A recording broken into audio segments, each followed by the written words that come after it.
Good morning, students. Today we are going to solve a question from the Mechanics 1 A levels. And the statement of the question, first part is a particle P is in equilibrium when acted on by the three forces shown in the diagram. Find the values of the F and theta. So here we are retrying the figure, and because the particle P is in equilibrium, therefore the resolving of the forces F horizontally and vertically. So because the particle P is in equilibrium, definitely the horizontal components will balance each other and the vertical components will balance each other, and resolving the force F into its components. So here will be the F sine theta and here will be the F cos theta. Because the particle is in equilibrium, so it will be equal to F cos theta. So here is this equation, and the upward component will be equal to the downward component. So F sine theta will be equal to 5. So here is the second equation.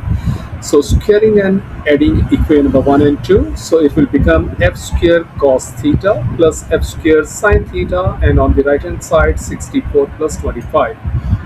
Taking F square common from the left hand side, so the equation will become F square into sine square theta plus cos square theta, and on the right hand side 64 plus 25 will make 89.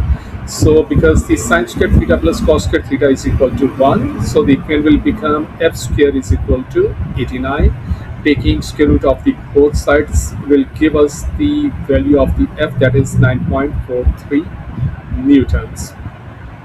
Okay, dividing equation number 1 by equation number 2 by equation number 1. So F sine theta over F cos theta will be equal to 5 over 8, because sine theta over cos theta is tan theta, and F will be cancelled by F. So tan theta will be equal to 5 by 8, and tan will go to the right hand side. So it will become inverse. So theta will be equal to tan inverse 5 by 8. Solving it on the calculator, so theta will be 32.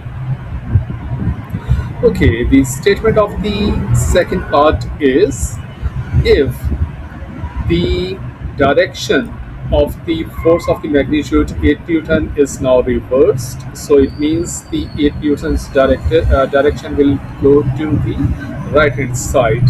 So assuming there is no change in magnitude or direction of the other two forces, state the magnitude and the direction of the resultant force. So definitely if the direction of the 8 Newton is reversed, this system will not be in the equilibrium. Okay, so again resolving the forces horizontally and vertically.